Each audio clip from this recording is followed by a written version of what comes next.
ကျွန်တော်တို့သွေးကြောနေရန်တွေကိုကြည့်မယ်ဆိုရင်လည်းသွေးကြောအတွင်းနေရန်အလွန်ပါးလွှာတဲ့ cell တစ်ခုအထူစာလောက်ပဲရှိတဲ့အပါးလွှာဆုံးအလွှာ tunica intima endothelial layer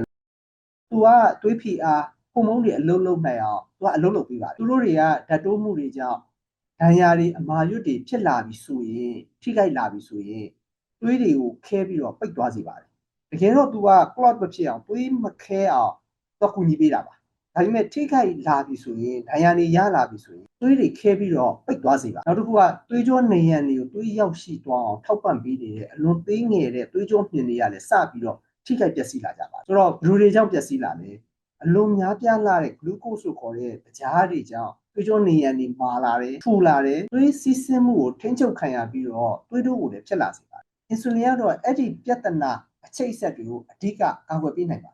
တယ်နေပေါင်းအင်ဆူလင်များရင်ပြဿနာရှိတယ်ဆိုဟုတ်ပါတယ် insulin resistance insulin ကို cell တွေမှာခံနိုင်ရရှိသွားတဲ့အတွက်အဲ့ဒီလိုအပ်တဲ့နေရာတွေမှာ insulin မရရှိတော့တာခန္ဓာကိုယ်ထဲမှာတကြားတက်များလာမယ်တကြားတက်များလာတဲ့အတွက် insulin တွေခန္ဓာကိုယ်ထဲမှာများလာမယ်အဲ့ဒါ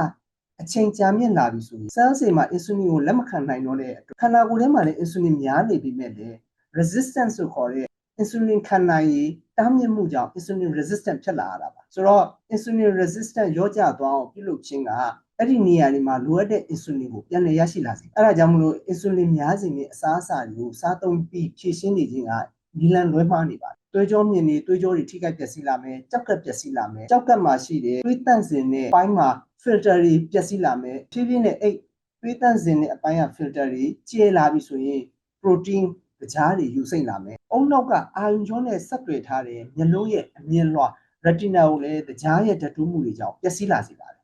အဲ့ဒါကြောင့်မလို့စီးကျိုဝေဒနာရှင်တော်တော်များများမျက်လုံးထိခိုက်ကြတာများပါတယ်